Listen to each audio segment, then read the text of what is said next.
I was just thinking recently about the talk we're having about COVID and post-COVID and pre-COVID, and will we get back to normal sometime? And there was a conversation going on at table, and I thought, well, do we want to get back to normal?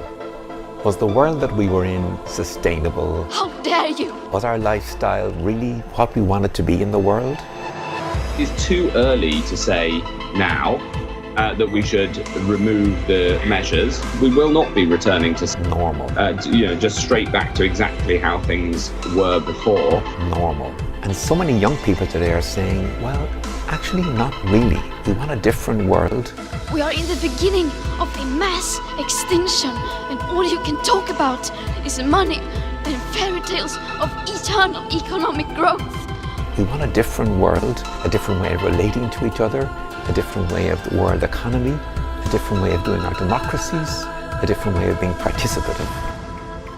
The policy of social distancing will be needed until at least the end of the year, and any thought of a return to normal in the short term is totally unrealistic. We want a different world. So many messages there are coming to light at the moment. And I'm beginning to think, well, that's something we should think about. Will we slide back or go forward? And come here saying that you're doing enough, when the politics and solutions needed are still nowhere in sight. You say you hear us and that you understand the urgency.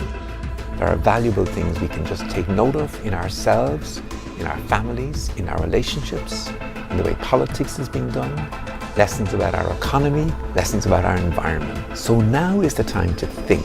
If people are hoping that it's suddenly going to move from where we are now in lockdown, suddenly into everything's gone, that is a wholly unrealistic expectation. We're going to have to do a lot of things for really quite a long period of time. You are the people of the new social order.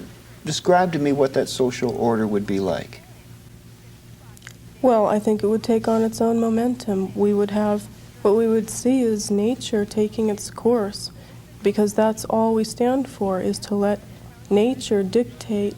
We feel that the best way to change the world into a satanic arena is by having strong individuals in different areas do their own individual work. I believe that animals should be protected by humans, as it is our duty as the inheritors of the earth to protect the ecology, to protect wildlife, and satanic ecology is forefront on our agenda. Entire ecosystems are collapsing. But to really think, what kind of world do I want to imagine going forward? Do I imagine going back to what we had? Or is there something deeper that I'm being called to, something deeper that my family is being called to, and something deeper that I can imagine for my country and for the church and for the world? Thank you.